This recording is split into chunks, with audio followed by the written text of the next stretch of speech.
கள்ளம் இல்லை சிரித்தால் என்ன பாவம், பிழைகள் கொண்ட உடலை அந்த தேவன் கொடுக்க கூடும். தாத்தா தானே பார்வை கொஞ்சம் குறைவாயிருந்தால் என்ன, தட்டு தடவி தடுக்கி விழுந்தால் சிரிப்பாயோ என் கண்ணே, சிரிப்பாயோ என் கண்ணே. கிண்கிணி கிண்கிணி கிணி கிணி கிணி என வரும் மாதா கோயில் மணியோசை, கண்மணி பொன்மணி என துள்ளிடும் பிள்ளைகளுக்கு தாத்தா கூறும் அருளோசை. கொஞ்ச நேரம் அதெல்லாம் ரசிப்பேன். மறுபடியும் எனக்கு நிம்மதி வேணும் போது அந்த எம்.எஸ். விஸ்வநாதன் மியூசிக் கேட்டாதான் எனக்கு கிடைக்கும். அப்படி பழக்கப்பட்டவன் நான் மட்டும் இல்ல, என்னோடு காலேஜில் படிச்ச, என் ஸ்கூல்ல படிச்ச ஒரு பெரிய செட்டே அப்படி இருக்கு. இன்னைக்கு அவர் பேர்ல விஸ்வநாதன்.comனு ஒரு வெப்சைட் இருக்கு. அவங்க எல்லாருமே அப்படிதான். அது என்னமோ தெரியல, அதுக்கு முன்னாடியும் நல்ல மியூசிக் தான் இருந்திருக்கு. ஜி ராமநாதன் மாதிரிலாம் அற்புதமான ஆள்லாம் இருந்திருக்காங்க. அதுக்கப்புறம் ஏன் இன்னி வரைக்கும் மியூசிக்கை உலக அளவில் கொண்டு போன ரஹ்மான் வரைக்கும், இளையராஜா வரைக்கும் எல்லாரும் தான் இருந்திருக்காங்க. எல்லாத்தையும் நான் அப்ரிஷியேட் பண்றேன்டா. ஆனா நமக்குன்னு ஒரு பிடிப்பு இருக்கு இல்லையா, பிடிக்கும். ஆனா தாயாரை தான் ரொம்ப பிடிக்கும்னு சொல்ற மாதிரி எனக்கு திரை இசை அப்படின்னா அதுக்கு தாய் தந்தை எல்லாமே எனக்கு எம்.எஸ். விஸ்வநாதன் தான். ஏன்னா அவருக்கு முன்னாடி இருந்த அந்த கிளாசிக்கல் மியூசிக்கையும் அதுக்கப்புறம் வரக்கூடிய ஆர்கெஸ்ட்ரேஷன் எல்லாத்தையும் அழகா பேக்கேஜ் பண்ணி முதல்ல ஆடியன்ஸ் கொடுத்தது எம்.எஸ்.வி தான்.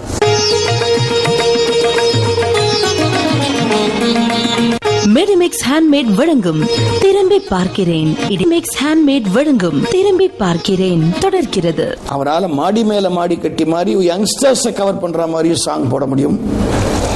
கர்ணன் மாதிரி மிகப்பெரிய மியூசிக் நாலேஜ் உள்ளவங்க எல்லாம் கூட அப்படியே கவர் பண்ற சாங் போட முடியும். ஒரு பெரிய ஒரு ஜீனியஸ் இருந்தால, ஒரு அன்ரெகனைஸ்ட் ஜீனியஸ் சொல்லாமே தவிர அவர் ஜீனியஸ்.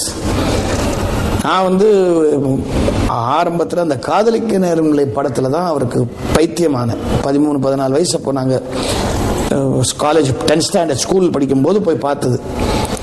அதுலேருந்து அண்ட் முதல்ல அந்த சர்வர் சுந்தரம் அந்த அவளுக்கு என்ன சாங்கை காமிப்பாங்க இல்லையா, அதை பார்த்ததுலேருந்து இவரை பார்த்ததுலேருந்து அந்த ஆளோட எனர்ஜி அப்பா ஃபேண்டாஸ்டிக் நாலேஜ். நான் அவரோட ரெக்கார்டிங்லாம் நிறைய போயிருக்கேன் அந்த காலத்துலேருந்து. அவர் ஒரு நேச்சுரல் ஜீனியஸ். எப்படி சொல்லுவேன்னா, ஒரு நியூட்டன் அப்படிங்கிற ஒரு பெரிய சயின்டிஸ்டுக்கும் அதுக்கப்புறம் வந்த பெரிய பெரிய ஜீனியஸ்குள்ள வித்தியாசம் என்னன்னா, அதுக்கப்புறம் வந்தவங்களுக்கெல்லாம் நிறைய மேஸ் மெட்டீரியல் இருந்தது வேலை செய்யறதுக்கு. அது மேலே உட்காந்து அப்புறம் கம்ப்யூட்டர் எல்லாம் வந்தது. பட் நியூட்டனுங்கிறவங்க பார்த்தீங்கன்னா ஒரு ஆப்பிள் மேலேருந்து விழுந்ததுங்கிறத வச்சு இந்த உலகமே இன்று இயங்கி கொண்டிருக்கும் ஃபோர்ஸ் ஆஃப் கிராவிட்டிங்கிற கண்டுபிடிச்சான் இல்லையா, அதுதான் விஸ்வநாதனுக்கும் மற்ற உள்ள ஜீனியஸ் மியூசிக்கல் ஜீனியஸஸ்க்கும் உள்ள வித்தியாசம். Ilaiyaraaja is a genius, Rahman is a genius, no doubt, but natural genius M.S. Viswanathan தான்.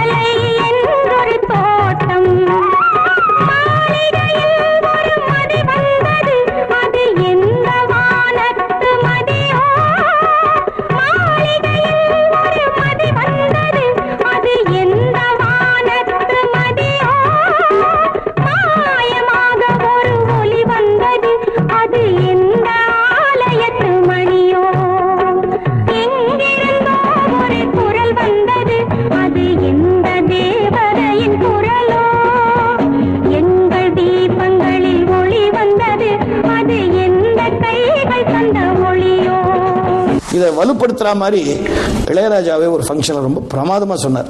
ஆஸ்கார் அவார்டு வாங்கின ரஹ்மானை பாராட்டினாங்க அவங்க மியூசிஷியன்ஸ் யூனியனில். அப்போ பியூட்டிஃபுல்லாக சொன்னார் அவர், எங்க எல்லாருக்கும் ஆதார ஸ்ருதி எம்.எஸ். விஸ்வநாதன் சொன்னார். அதுதான் பெஸ்ட் டிஸ்கிரிப்ஷன் ஆஃப் விஸ்வநாதன் நான் நினைக்கிறேன். அது ஆதார ஸ்ருதி. அதுக்கப்புறம் நாங்கள் சஞ்சமம் பஞ்சமம் மற்றதெல்லாம் அப்படின்னாரு. ரொம்ப அழகாக சொன்னார். அது என்னமோ தெரியலைங்க, என் லைஃப் பூரா நமக்கு வாழ்க்கையில் ஒரு மனுஷனுக்கு சிச்சுவேஷன்ஸ் எல்லாம் வரும்போது ஞாபகம் வருது அவருடைய பாட்டுகள் தான். ஒரு தங்கை மேல பாசம் காட்டணும்னு நம்ம எங்கேயாவது நினைச்சோம்னா அந்த மலர்ந்தும் மலராத பாட்டும் மலர்களை போல் பாட்டு தான் ஞாபகம் வருது. கூடவே அஃப்கோர்ஸ் கண்ணதாசனையும் மறக்க முடியாது. இல்லை நமக்கு ஜாலியாக இருக்கணும்னு ஆசைப்பட்டோம்னா மாடி மேலே மாடி கட்டி தான் ஆசை வருது, ஞாபகம் வருது எனக்கு. அஃப்கோர்ஸ் இல்லை ஒரு நைட் கிளப் ஃபீலிங் வரணும்னா ஆட வரலாம் வர வேண்டும், இந்த மாதிரி பாட்டு தான் ஞாபகம் வருது. கடந்த காலத்தை நினைச்சு பார்க்கணும்னா அந்த நாள் ஞாபகம் தான் பாட்டு வருது. ஸோ லைஃப்ல எல்லாம் அண்ட் மரணம்னா போனால் போகட்டும் போடா சட்டி சுட்டதடா, அதாவது ஜனனம் முதல் மரணம் வரைக்கும் எல்லா மூட்ஸையும் கேப்சர் பண்ண ஒரு அற்புதமான music director MS Viswanathan. And அவரோட கிரேட்டஸ்ட் திங் என்னன்னா, அவர் எத்தனையோ பாட்டு போட்டிருப்பார். கண்டிப்பா நான் அடிச்சு சொல்றேன், இதை ஏதாவது ஆராய்ச்சி பண்ணி கூட சொல்லலாம். ஒரு சாங் போல இன்னொரு சாங் இருக்காது. It will be different. அதுதான். அண்ட் அந்த டிஃபரன்ஸ் அவருக்கு வரத்துக்கு அவர் எடுத்துக்கிற டைம் என்னன்னு பார்த்தீங்கன்னா ஒண்ணுமே கிடையாது. அவரும் அந்த கண்ணதாசன் உட்காந்து அந்த கதைகள்லாம் நிறைய நீங்க கேள்விப்பட்டிருப்பீங்க. அவரே கூட சொல்லுவார், இவர் சான்னா அவர் போட்டாச்சு மியூசிக் ஃபினிஷ்டு. இப்படியெல்லாம் பண்ணியிருக்காங்க. அதாவது சங்கீத உலகத்தை அரக்கத்தனமா அசத்திருக்காங்க அவரும் கண்ணதாசனும் சேர்ந்து.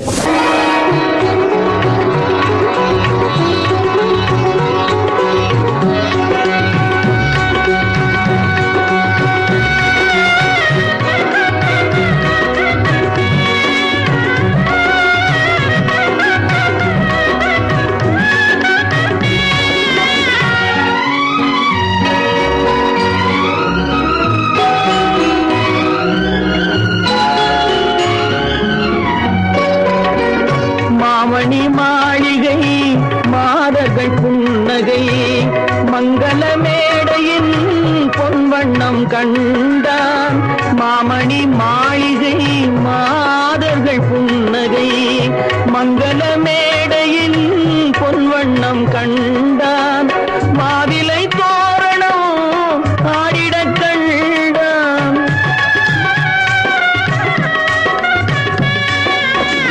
மாவிலை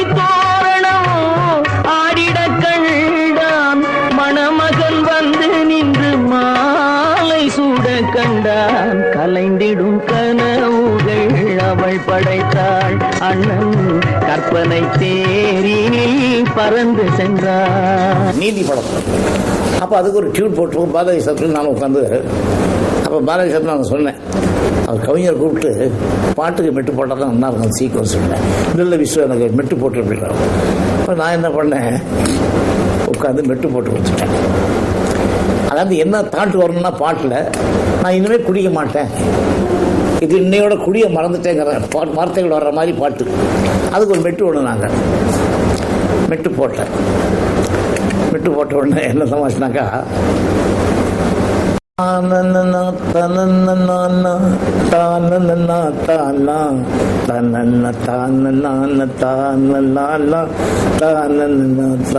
தண்ணி போட்டு பாடுற மாதிரி உடனே அப்படி ஒரு மெட்டுது.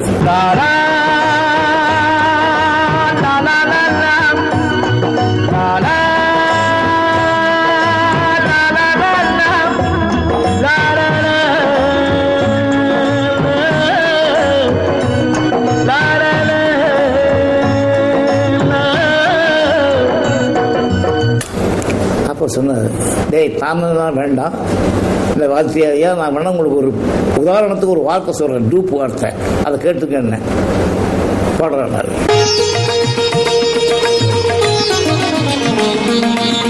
மெடிமிக்ஸ்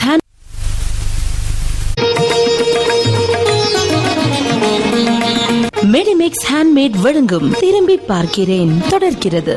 உதாரணத்துக்கு ஒரு வார்த்தை சொல்றேன், டூப் வார்த்தை, அதை கேட்டுக்க என்ன பாடுறாரு. நான் பாடினேன், அது கடவுள். இன்று முதல் குடிக்க மாட்டேன் சத்தியமடி தங்கம், இன்னைக்கு ராத்திரிக்கு தூங்க வேணும் ஊத்திக்கிறேன் கொஞ்சம். இதே மாதிரி கேட்ட உடனே பாக்கெட்டில் பணத்தை எடுத்தார். பணத்தை எடுத்துடா பல்லை ரொம்ப பிரமாதமாக இருக்குது, இப்படியே வச்சுக்கோ வார்த்தை அப்படின்னாரு. பணத்தை வாங்க வர்றீங்க அப்படியே எடுத்துட்டாரு. ஆனால் ஒன்று வாங்க வரும்போது பயிர போட்டார். ஆனால் ஒன்று, எந்த குடிகாரனும் இன்று முதல் குடிக்க மாட்டேன்னு சொல்ல மாட்டான், அந்த வார்த்தையை மட்டும் மாற்றிக்கும். ஏன்னா நாளை முதல் குடிக்க மாட்டேன்னு மாற்றிக்கும், பாக்கியெல்லாம் அவங்க பள்ளி வச்சுக்கிறாரு. அந்த ஒரு வார்த்தையை மட்டும் மாற்றி சொன்னாரு. அந்த இன்று இருக்கிறது நாளைன்னு மாற்றினார்ல, அதான் எனக்கு காசு இல்லையா, அவர் மாத்திட்டார்ல அதனால கொடுக்கலையா. அப்படி இது மாதிரி சம்பவம் பலது நடக்கும். நாளை முதல் குடிக்க மாட்டேன் சத்தியம் அடி தங்கம், இன்னைக்கு ராத்திரிக்கு தூங்க வேணும் ஊத்திக்கிறேன் கொஞ்சம்.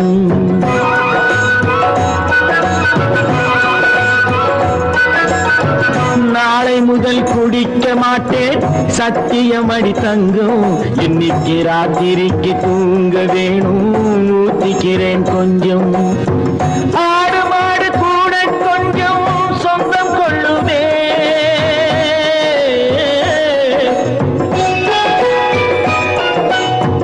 ஆடு மாடு கூட கொஞ்சம் சொந்தம் கொள்ளுமே ஆசையோடு பார்க்கும் பார்வை பேசவில்லையே போதை வந்த போது புத்தி இல்லையே புத்தி வந்த போது நண்பர் இல்லையே நாளை முதல் குடிக்க மாட்டேன் சத்தியமடி தங்கம் இன்னைக்கு ராத்திரிக்கு தூங்க வேணும் ஊத்திக்கிறேன் கொஞ்சம்.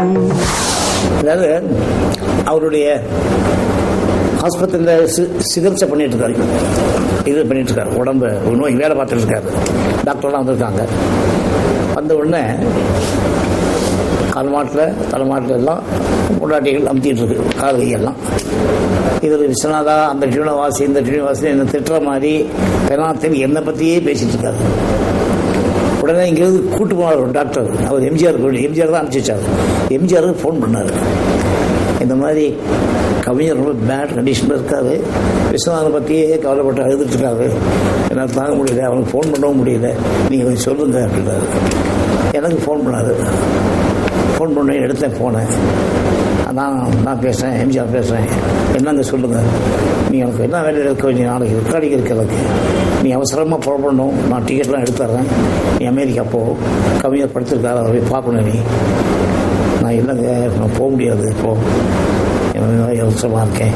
அப்போ நீ ஒரு வேலை செய், நீ டியூன் போடுற மாதிரி போட்டு அவருக்கு ரொம்ப சொல்கிற மாதிரி பண்ணி ஒரு கேசட் பண்ணு, நீ டியூன் வாசிக்கிற மாதிரியும் நீ பாடுற மாதிரியும் அவருக்கு சொல்கிற மாதிரியும் அந்த கேசட் பண்ணிட்டு அதையாவது அனுப்பிச்சி வைக்கிறேன், அப்போ அது ஒரு வாரம் பார்க்கலாம்.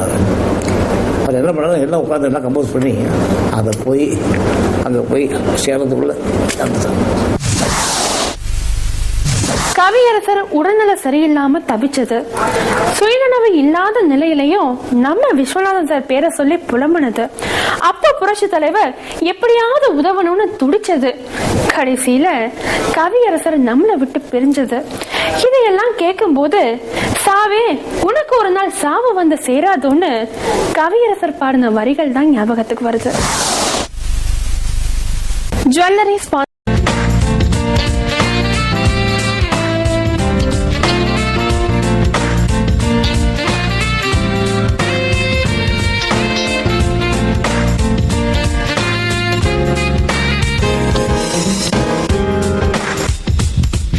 மாபெரும் கலைஞனா இருந்தாலும் இன்னொரு கலைஞனை மனசார பாராட்டுறவன் தான் ஒரு மாமனிதன்.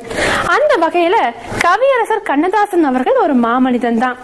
அத மெல்லிசை மன்னர் MS விஸ்வநாதன் சார் மாதிரி ஒரு மாமனிதன் சொல்லும் போது நம்ம எப்படி மறுக்க முடியும்? பொட்டு வைத்த முகமோ கட்டி வைத்த குழலோ பொன்மணிச்சரமோ அந்தி மஞ்சள் நீரமோ அந்தி மஞ்சள் நீரமோ பொட்டு வைத்த முகமோ கட்டி வைத்த குழலோ பொன்மணிச்சரமோ அந்தி மஞ்சள் நீரமோ அந்தி மஞ்சள் நீரமோ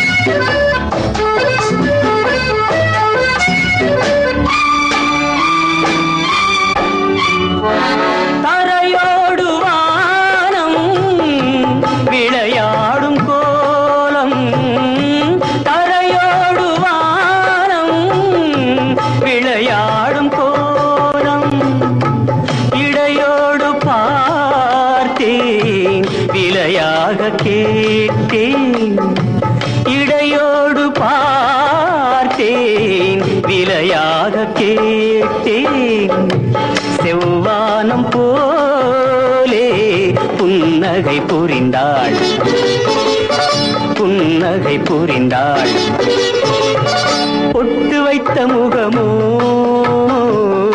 கட்டி வைத்த குழலோ. கவிஞரை பற்றி சொல்லணும்னா இது மாதிரி சில விஷயங்கள் இருக்கு. இதை விட பெரிய ஒரு சமாச்சாரம் சொல்றேன் உங்களுக்கு, முக்கியமான விஷயம். அதாவது வந்து எம்ஜிஆருக்கு கம்போசிங் போயிருக்கோம். எம்ஜிஆர் கம்போசிங் போகும்போது சில டயத்தில் அவங்க நேராக வந்து உட்காருவாங்க. எம்ஜிஆர் சரி, சிவாஜி சரி, உட்காந்து பாட்டு வாசிச்சு டியூன் போடலாம் கேட்பாங்க. எனக்கு அப்படி வேணும் இப்படி வேணும்னு சொல்லுவாங்க. அவர் ஒத்துக்க மாட்டார், நான் தான் கூப்பிட்டு போவேன். அவர் அவங்க முன்னாடி நான் வரமாட்டேன், நான் சட்டில் போட்டு கூப்பிட்டு போவேன். அப்போது ஒரு தடவை போயிருந்தபோது எது சொல்ல வர ஒரு முக்கியமான ஒரு விஷயம் இது. அங்கே போய் அங்கே உட்காந்தோடனே என்ன சொல்லிட்டாரு, கவிஞரையா எனக்கு மாதவி பொன்மையிலான மாதிரி ஒரு பாட்டு எழுதி கொடுங்க அப்படின்னாரு. என்னை முடிக்கிறாரு கவிஞர். இப்படி நானும் முடிக்கிறேன், சரின்னு சொல்லுங்கன்ட்டேன். நான் விட்டேன், சரி எழுதித்தரேன்ட்டார், சொல்லிட்டேன். ஓகே. அதுக்கப்புறம் என்ன கேட்கறாரு, என்னடா அந்த மாதவி பொன்மையிலான என்ன பாட்டு இது? இருமலர்கள் ஒரு பாட்டு. மாதவி பொன்மயிலாள் தோகை விரித்தாள், வண்ண மையிட்ட கண் மலர்ந்து தூது விடுத்தாள். மாதவி பொன்மயிலாள் தோகை விரித்தாள், வண்ண மையிட்ட கண் மலர்ந்து தூது விடுத்தாள். காதல் மழை பொழியும் கார்முகிலாய், காதல் மழை பொழியும் கார்முகிலாய், இவள் காதலன் நான் இருக்க பேரெழிலாய். காதல் மழை பொழியும் கார்முகிலாய், இவள் காதலன் நான் இருக்க பேரெழிலாய். இங்கே மாதவி பொன்மயிலாள் தோகை விரித்தாள், வண்ண மையிட்ட கண் மலர்ந்து தூது விடுத்தாள். யார் எழுதுனா அவர் பண்ணுறாரு, அவருக்கு தெரியும். வாரின்னு சொன்ன உடனே அவருக்கு அற்புதமாக போச்சு. வாதி எழுதுந்தான், அருமையாக இருக்கலாம், ரொம்ப நல்லா இருக்கு பாட்டு, எனக்கு வாதியை பார்த்தாகணும் அப்படின்றாரு. ஸோ பொறாமை இல்லை, ஜலசி இல்லை, போட்டி தான் அவங்களுக்குள்ள. பார்த்தாகணும் உடனே எனக்கு சொல்ல பண்ணிட்டார், டைரி ஃபோன் பண்ணுவார். அதுக்கப்புறம் 2 நாள் சரி ஒரு நாளைக்கு போகலான்னு சொல்லி வாரின்னாட்ட சொல்லாமல் நானும் கவிஞரையாகவும் ஒரு நாளைக்கு வாரி வீட்டுக்கு போனோம். அவர் அப்படியே ஸ்டன் ஆகிட்டார், எதிர்பார்க்கவே இல்லை. வாதியை பார்க்கணுன்னு ஒரு சந்தோஷத்தில் போய் நீ ரொம்ப நல்லா எழுதி அப்ரிஷியேட் பண்ணி சொன்னார். அது மாதிரி ஒரு கவிஞர்களுக்குள்ள போட்டி இல்லாத ஒரு, அதாவது போட்டி இருக்கு, பொறாமை இல்லை. அப்படி கவிஞர் வாதியை பார்த்த உடனே ரொம்ப சந்தோஷமாக இருந்தது. இப்படி சில விஷயங்கள், நல்ல விஷயங்கள் இருக்கிறவங்களெல்லாம் அப்படி எடுத்துக்கணும் சுபாவம் உள்ள மனிதன் நான் மேலை கவிஞர்.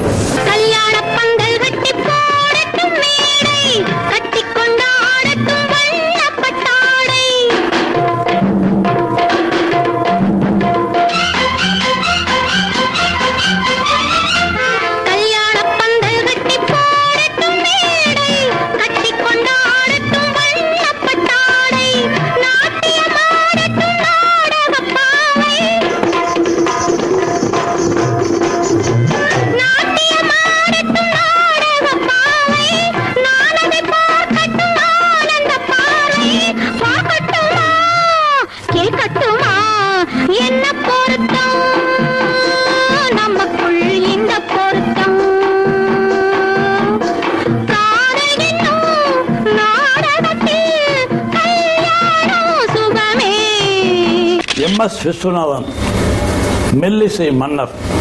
அவர் ஒரு இசை மேதை.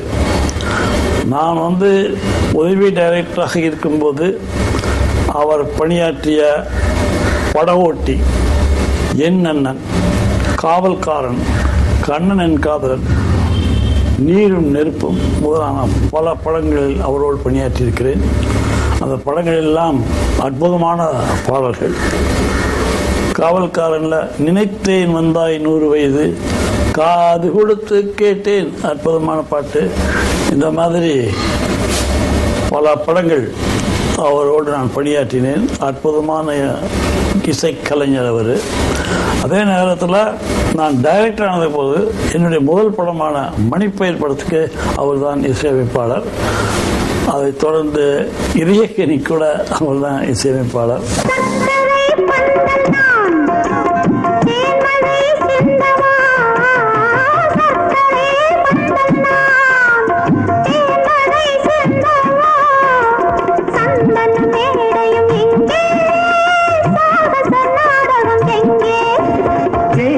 பால் தரும் செம்பிட நீர்களை ஓரிரு வாழைகள் தாங்கும் தேவதை கோல் எழில் மேவிட நீ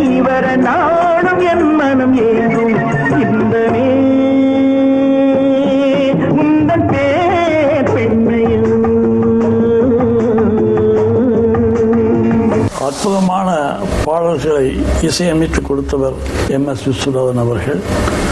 இன்னைக்கு கூட பழைய பாடல்கள் சொல்லிக்கிறாங்களே தவிர MS விஸ்வநாதன் அவர்கள் இசையமைப்பில் வந்த பாடல்களைத்தான் மக்கள் பெரிதும் ரசித்து கேட்கிறார்கள்.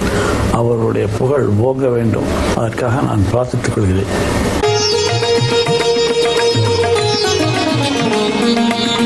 மெடிமிக்ஸ் ஹேண்ட்மேட் வழங்கும் திரும்பி பார்க்கிறேன். இடைவேளைக்கு பிறகு உட்லண்ட்ஸ் ஹோட்டலில் நாங்கள் கர்ணனுக்காக கம்போசிங் போயிருந்தோம்.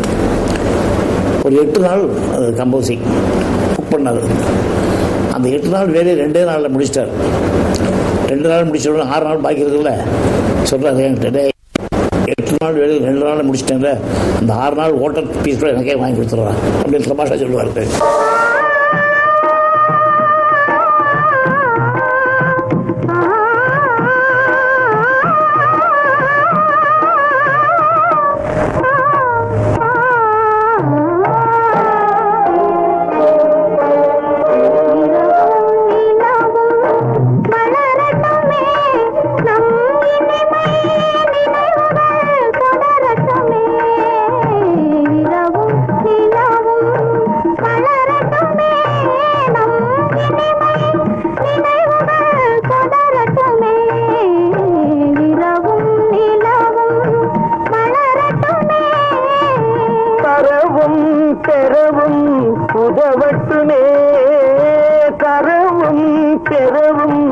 உதவட்டுமே நம் தனிமை சுகங்கள் பெருகட்டுமே, இரவும் நிலவும் வளரட்டுமே, நம் இனிமை நினைவுகள் தொடரட்டுமே, இரவும் நிலவும் வளரட்டுமே.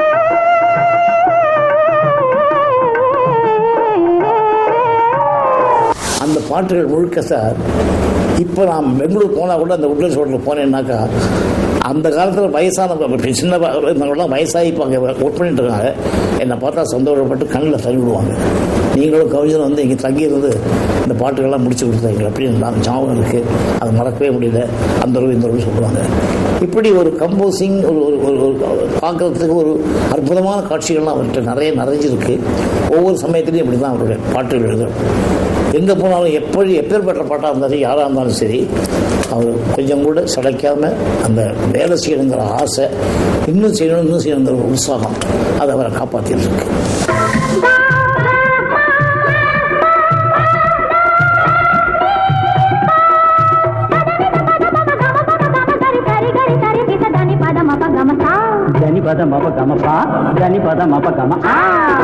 கடவுள் ஒரு நாள் உலகை காண தனியே வந்தாரா, கண்ணில் கண்ட மனிதனை எல்லாம் நலமா என்றாரா.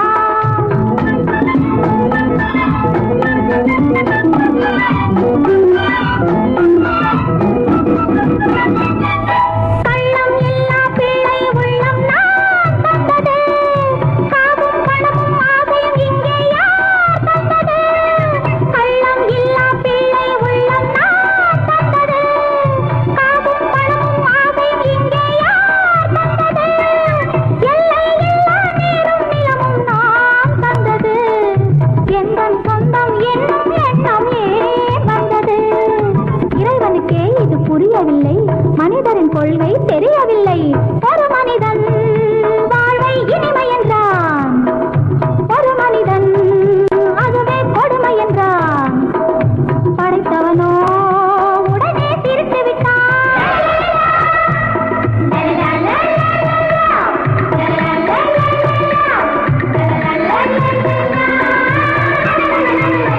Living legend. எனக்கு இந்த அருமையான வாய்ப்பு, அதாவது இன்னைக்கு வந்து நான் இந்த இடத்துல நின்று அந்த லெஜெண்டு பற்றி பேசுனது எனக்கு பூர்வஜன்ம பாக்கியமாக நான் நினைக்கிறேன். ஏன்னா அவர் மூலமாக தான் நான் அறிமுகமானேன் திரைப்படத்திற்கு. ஒரு தெலுங்கு படத்தில் ஒரு சைல்டு ஆர்டிஸ்டாக வந்து MSV ஐயா அவரிடம் அவர் மியூசிக் செய்த அந்த படத்துக்கு, அதன் மூலமாக அந்த படம் ஷூட்டிங் முடிஞ்ச பிறகு அவர்கிட்ட அசிஸ்டண்ட் உதவியாளராக பணியாற்றினேன் 2.5 வருடம். அவருடைய ஒர்க்கிங் ஸ்டைலும் சரி, அவர் தந்த பாடல்களும் காலத்தால் அழிக்க முடியாத பாடல்கள்.